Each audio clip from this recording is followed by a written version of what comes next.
Medina मेरे जान है।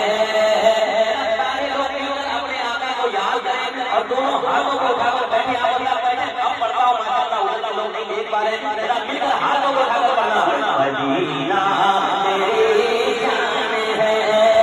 मदीना और जरा खुलकर मदीना मदीना